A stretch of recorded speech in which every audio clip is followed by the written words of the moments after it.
Well, in fact, let's circle back now to that big protest with Detroit Police Chief James Craig allowing the protesters to march past the curfew. Jason Colthorpe was with that group marching down Jefferson. And Jason, Chief Craig delivering a big message tonight by what he didn't do. Boy, a huge message, Kim. It was just incredible what happened.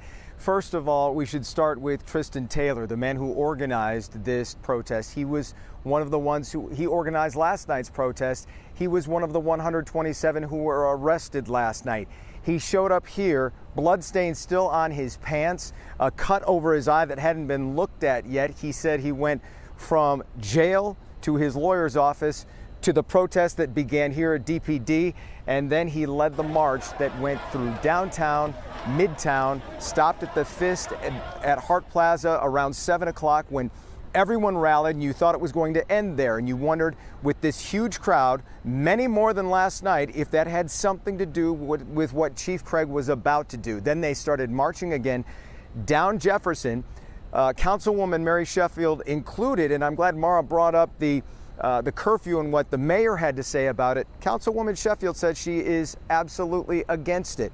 She said this is what happens when those things happen. People come out in solidarity. They kept marching. We spotted Chief James Craig kind of in one of the vehicles monitoring this because as time passed, 8 o'clock came around, 8:30, still no orders from police. And it became strange. You wondered what was happening. The script was different from nights past. The chief saw me. I pointed to him, I said, Chief, what's the plan going to be here tonight? He stopped his vehicle, got out and talked to all of us. And I want you to here's what he said. Take a listen. We're in a good place. They're peaceful, as everybody can see. There's no problems. They want their voices heard, and we support that. There's still issues. And Detroiters have stepped up. Detroiters have supported this city.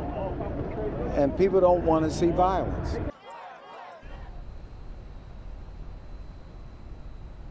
The chief basically saying if this stays peaceful, we're going to let them march. And Taylor gave the news to all of the people protesting a few blocks later, said we're going to make a left turn, we're going to take a victory march back downtown because the chief said there is no curfew tonight.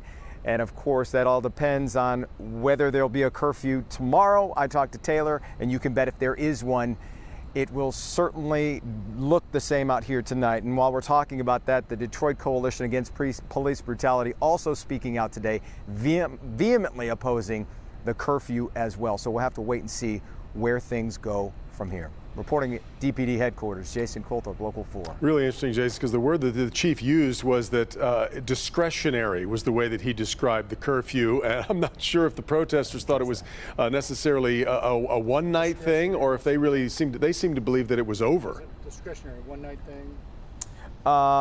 For Devin, you're asking about whether this will happen again tomorrow? Well, you can't even hear me, can he? We're not sure about that yet. Basically, the chief didn't elaborate too much on his plan about the curfew. He just said tonight this is a celebration. We're talking about, he said that many times, we just want to focus on the here and now. He didn't want to even talk about last night and what happened there. He said this is peaceful. We're going to let them march. And when they got back here to DPD, it wasn't long ago, they arrived here and there were several police in their protective gear waiting by DPD just in case everybody went home safely. And hopefully if they come back around tomorrow, the same thing will happen. We'll have to wait and see. Yeah, back to you. Really quite a scene tonight. All right, Jason.